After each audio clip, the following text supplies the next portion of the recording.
ଅକାଳରେ ଗୋଟିଏ ପରିବାରର 4 ସଦସ୍ୟଙ୍କ ଜୀବନ ଚାଲିଯାଇଛି। ଫୁଡ୍ ପଏଜନ୍ ପାଇଁ ମୃତ୍ୟୁ ହୋଇଥିବା ସୂଚନା ମିଳିଛି। ମୁମ୍ବାଇର ପାଇଧୁନି ଅଞ୍ଚଳରୁ ଆସିଛି ଏଭଳି ଏକ ଦୁଃଖଦ ଖବର। ବିଷକ୍ରିୟା ଯୋଗୁଁ ସ୍ୱାମୀ ସ୍ତ୍ରୀଙ୍କ ସହ 2 ଛୁଆଙ୍କ ମଧ୍ୟ ଅକାଳରେ ବିୟୋଗ ଘଟିଛି। ମୃତକମାନେ ହେଲେ ଅବଦୁଲ୍ଲା ଡୋକାଡିଆ, ପତ୍ନୀ ନସରିନ୍, ଝିଅ ଆୟସା ଏବଂ ପୁଅ ଜେବନ।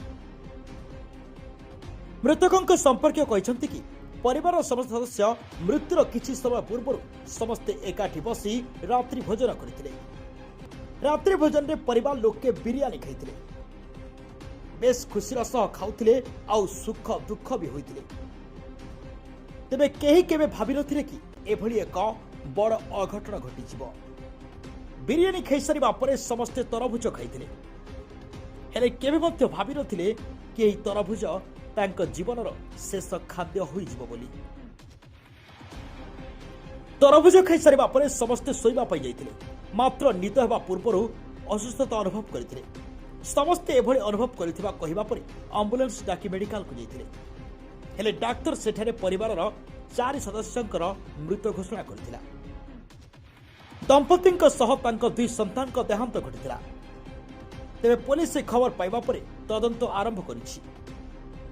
ମୁମ୍ବାଇ ପୋଲିସର ଜଣେ ବରିଷ୍ଠ ଅଧିକାରୀ କହିଛନ୍ତି ଯେ ମାମଲାଟି ଅତ୍ୟନ୍ତ ଗମ୍ଭୀର। ଯଦିଓ ପରିବାର ପକ୍ଷରୁ କୁହାଯାଇଛି ଯେ ସେମାନେ ବିରିୟାନୀ ଏବଂ ତରଭୁଜ ଖାଇଥିଲେ, କିନ୍ତୁ ପୋଲିସ ପ୍ରତ୍ୟେକ ଦିଗକୁ ତଦନ୍ତ କରୁଛି।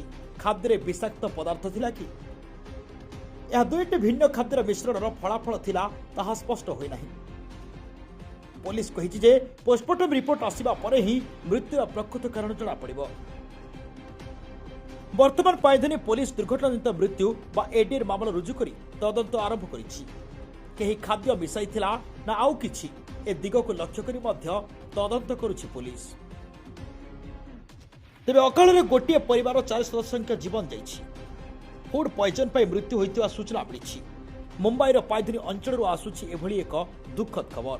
ବିଷକ୍ରିୟା ଯୋଗୁଁ ସ୍ୱାମୀ ସ୍ତ୍ରୀଙ୍କ ସହ 2 ଛୁଆଙ୍କ ମଧ୍ୟ ଅକାଳରେ ବିୟୋଗ ଘଟିଛି।